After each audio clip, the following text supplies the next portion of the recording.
নমস্কার, রাধে রাধে। আপনাদের সকলকে সুস্বাগত জানাই ধর্মতত্ত্বের আরও একটি নতুন পর্বে। বন্ধুরা, একাদশী পালন যেমন আমাদের জন্য গুরুত্বপূর্ণ, ঠিক তেমনই যে সকল ব্যক্তি এই একাদশী ব্রত পালন করেন তাদের জন্য অধিক গুরুত্বপূর্ণ সঠিক সময়ে ও সঠিক নিয়মে একাদশী ব্রত ভঙ্গ করা, অর্থাৎ পারণ সম্পন্ন করা। একাদশী ব্রত পালনের পাশাপাশি পারণের সময়কালও অত্যন্ত গুরুত্বপূর্ণ, কারণ নির্দিষ্ট সময়ের মধ্যে ব্রত ভঙ্গ না করলে একাদশীর পূর্ণ ফল পাওয়া যায় না। শাস্ত্রমতে পারণের সময় অতিক্রম করলে ব্রতের পুণ্য ক্ষয় হয় এবং দেবতার অগ্রহ লাভ হয়। তাই সঠিক সময়ে স্নান দানের মাধ্যমে ব্রত ভঙ্গ করাই ধর্মীয়ভাবে শ্রেয়। তাই বন্ধুরা, ধর্মতত্ত্বের এই ভিডিওতে আজ আলোচনার বিষয় হচ্ছে এই পৌষ পুত্রদা একাদশী পারণের সঠিক সময়সূচি, পারণের সঠিক নিয়ম, ঠিক কি দিয়ে পালন করা আমাদের প্রত্যেকেরই উচিত, পারণের সময় কি ধরনের খাবার গ্রহণ করা উচিত এবং কি ধরনের খাবার অবশ্যই বর্জনীয়, এই সমস্ত বিষয়ের শাস্ত্রীয় আলোচনায় থাকবে আজকের এই ভিডিওতে। তাই অবশ্যই সকলে শেষ অবধি আমাদের সাথেই থাকবেন। তাহলে চলুন প্রথমেই জেনে নেওয়া যাক এই পৌষ পুত্রদা একাদশীর পালনের সঠিক সময়সূচি। পৌষ পুত্রদা একাদশী যেহেতু 30 ডিসেম্বর পালন করতে হবে, তাই এই একাদশীর পালন সম্পন্ন করবেন পরের দিন, অর্থাৎ 31 ডিসেম্বর বুধবার সূর্যোদয় থেকে সকাল 10:23 মধ্যে। বন্ধুরা, আপনারা একাদশী ব্রত চলাকালীন সময়ে যেই সমস্ত তপস্যা করেন, ত্যাগ করেন, তার সবকিছুই কিন্তু বিফলে যেতে পারে যদি আপনারা সঠিক সময়ে ও সঠিক নিয়মে ও সঠিকভাবে পালন সম্পন্ন না করেন।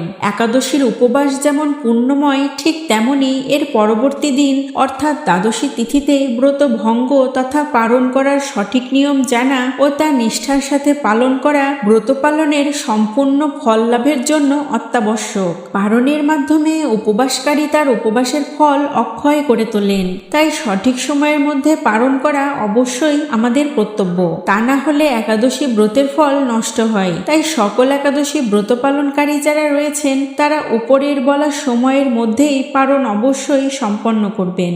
ধর্মীয় বিশ্বাস অনুযায়ী এই ব্রত সঠিকভাবে পালনে সব পাপ থেকে মুক্তি মেলে এবং সন্তান লাভের আশীর্বাদও পাওয়া যায়। এমনকি এই ব্রতের মাহাত্ম্য অনুসারে শাস্ত্রে বলা হয়েছে এই পৌষ পুত্রদা একাদশী পালন করলে সংসারে সুখ সমৃদ্ধি বৃদ্ধি পায় এবং সন্তান দীর্ঘায়ু লাভ করে। তো বন্ধুরা, এবার চলুন জেনে নেওয়া যাক পালনের শাস্ত্রীয় সুনির্দিষ্ট ও সঠিক কিছু নিয়মাবলী, যেই নিয়ম অনুসারে আমাদের প্রত্যেকেরই পালন সম্পন্ন অবশ্যই করতে হবে, যাতে করে আমরা একাদশী ব্রতের পরিপূর্ণ ফল অর্জন করতে সক্ষম হই। প্রথমে আপনাদের যে নিয়মটি সম্পর্কে জানাবো সেটি হলো প্রাতকালীন শুদ্ধি। পালনের দিন সকালে ঘুম থেকে উঠে স্নান সেরে পরিষ্কার বস্ত্র পরিধান করতে হবে। এই দিনে শরীরের শুদ্ধতার পাশাপাশি মনের শুদ্ধতাও বজায় রাখা অত্যন্ত জরুরি। দ্বিতীয়ত, বিষ্ণু পূজা।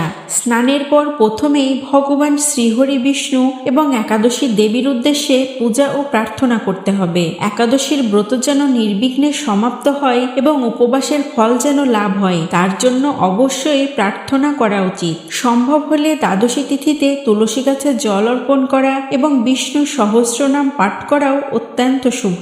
আপনারা চেষ্টা করবেন এই দিনে ভগবান শ্রীহরি বিষ্ণুর আরাধনার পাশাপাশি মাতা তুলসী দেবীরও আরাধনা করতে এবং তুলসী দেবীর সেবা করতে। তৃতীয় বিষয়টি হচ্ছে ভগবানকে ভোগ নিবেদন। আমরা প্রত্যেকেই একাদশী তিথিতে যে সকল পঞ্চরবি শস্য বর্জন করে থাকি, দ্বাদশী তিথিতে অর্থাৎ পালনের আগে ভগবানকে ভোগ নিবেদন করতে হবে। সেই সকল পঞ্চরবি শস্য দ্বারা ভোগ প্রস্তুত করে ভগবানকে নিবেদন করতে হবে এবং পূজা শেষে সেই প্রসাদ বা ভোগ গ্রহণ করে আমাদের পালন করতে হবে। অর্থাৎ পঞ্চরবি শস্য গ্রহণের মাধ্যমে আমাদের একাদশী ব্রত ভঙ্গ করতে হবে। এরই পাশাপাশি আপনারা চাইলে ভগবানকে নিবেদন করতে পারেন কিছু ফল, তুলসী পাতা ও জল।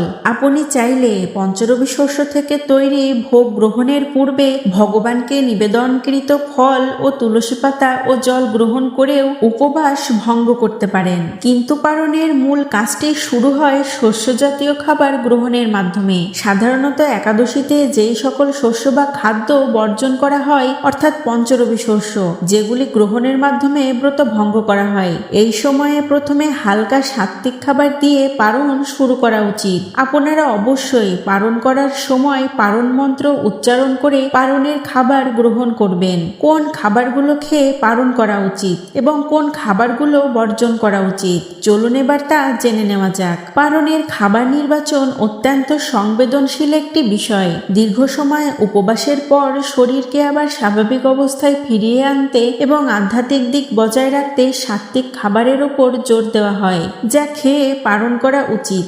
পারণের শুরুতে কয়েক ফোঁটা তুলসী মিশ্রিত জল এবং গঙ্গা জল পান করাও অত্যন্ত শুভ বলে মনে করা হয়। হালকা শস্যদানা পারণের প্রধান খাবার হিসেবে চাল, ডাল, মুগ বা ছোলার আটা মিশ্রিত হালকা খাবার খাওয়া যেতে পারে। বিশেষ করে নিরামিষ খিচুড়ি বা সবজিযুক্ত ভাত হালকাভাবে গ্রহণ করা ভালো। কিছু সাত্ত্বিক সবজি যেমন আলু, টমেটো, ফুলকপি, বাঁধাকপি ইত্যাদি সাত্ত্বিক সবজি রান্না করেও তা পারণে আপনারা গ্রহণ করতে পারেন। বিভিন্ন রকমের সাত্ত্বিক সবজি একসাথে রান্না করে তা খেতে পারেন আপনারা। এছাড়াও কিছু মিষ্টি প্রসাদ যেমন গুড় মিশ্রিত বা চিনি মিশ্রিত মিষ্টি খাবার বা ফল দিয়েও পারণ করা যেতে পারে।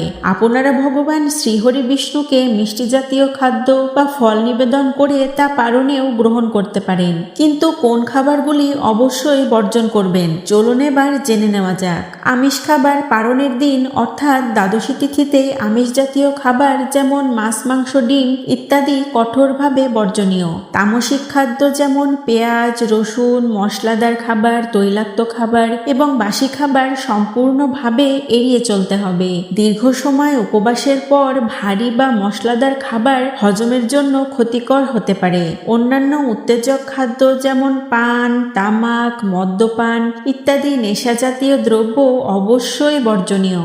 আপনারা পারণের দিন অর্থাৎ দ্বাদশী তিথিতে এই খাবারগুলি অবশ্যই এড়িয়ে চলবেন।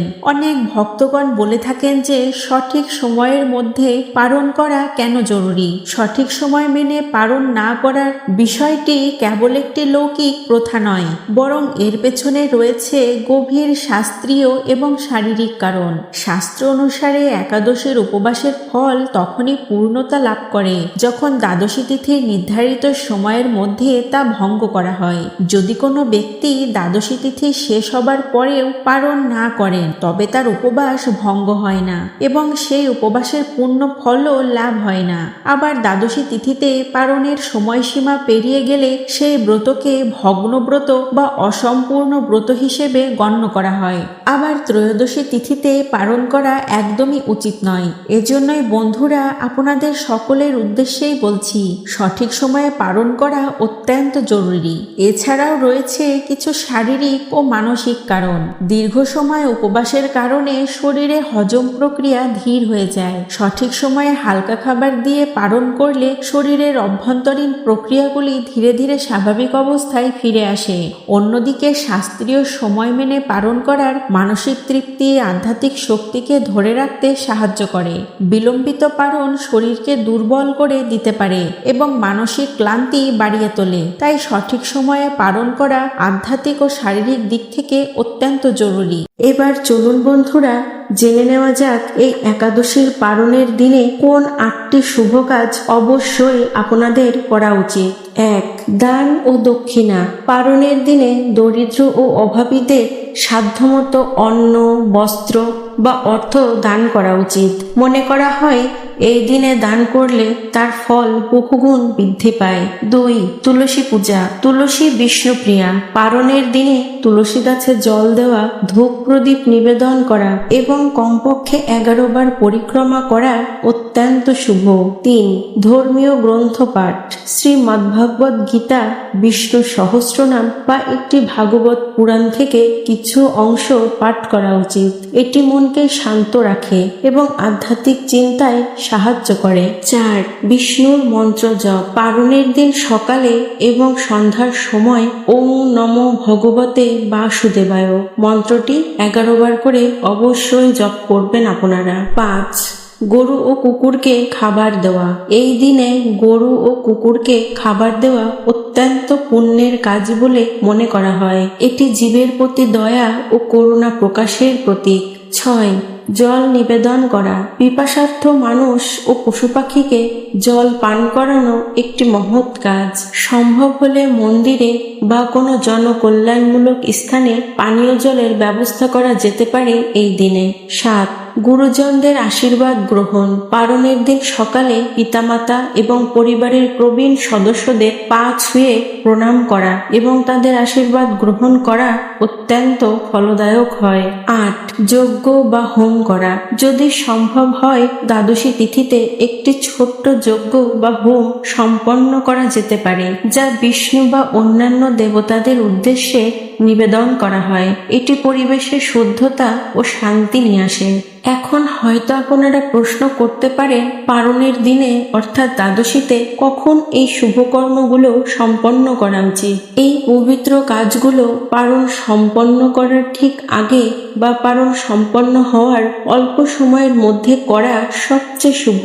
অর্থাৎ দ্বাদশী তিথির প্রাতকাল স্নান ও পূজা করার পরেই এই শুভ কর্মগুলো আপনারা করতে পারেন, বা হাতে যদি সময় কম থাকে পারণ সম্পন্ন করেও আপনারা এই শুভ কর্মগুলি করতে পারেন। একাদশীর উপবাসের ফলকে স্থায়ী ও ফলপ্রসূ করতে হলে প্রাণীকে খাদ্য দান করাও একটি বিশেষ করণীয় কাজ। এটি আমাদের জীবনের প্রতি দয়া, সেবা এবং কৃতজ্ঞতার বার্তা দেয়। পারণের মাধ্যমে ব্রতের পূর্ণতা। একাদশীর উপবাস ও পারণ কেবল একটি ধর্মীয় আরাধনা নয়, বরং এটি আত্মশুদ্ধি, সংযম এবং আধ্যাত্মিক উন্নতির একটি পথ। সঠিক নিয়ম মেনে পারণ সম্পন্ন করার মাধ্যমে উপবাসের সম্পূর্ণ ফল লাভ হয় এবং শ্রী বিষ্ণুর কৃপা প্রাপ্তি ঘটে। দ্বাদশী তিথিতে সাত্ত্বিকতা বজায় রেখে দান, ধ্যান ও শুভ কাজকর্মে দিনটি উদযাপন করা উচিত। শাস্ত্রীয় নির্দেশিকা অনুসরণ করে পালন করুন এবং আপনার জীবন ভরে উঠুক অপার শান্তি ও পুণ্যে। প্রিয় বন্ধুরা, আজকের ভিডিওটি এই পর্যন্তই। এই ভিডিওটি দেখে আপনাদের যদি একটুকু ভালো লেগে থাকে এবং যদি একটু উপকৃত সমৃদ্ধ হয়ে থাকেন, তাহলে অবশ্যই ভিডিওতে একটি লাইক করবেন। এতে আমরা নতুন ভিডিও বানানোর জন্য অনুপ্রেরণা পাই। আর কমেন্টে শ্রদ্ধা ও ভক্তি ভরে একবার অবশ্যই লিখবেন, জয় শ্রী রাধা গোবিন্দের জয়। এই রকম তথ্যবহুল ভিডিও নিয়মিত পেতে আমাদের চ্যানেলটিকে অবশ্যই সাবস্ক্রাইব করবেন এবং পাশে থাকা বেল আইকনটি প্রেস করে রাখবেন, যাতে করে এই রকম তথ্যবহুল গুরুত্বপূর্ণ ভিডিও আপনারা নিয়মিত দেখতে পান। সকলে ভালো থাকবেন ও সুস্থ থাকবেন।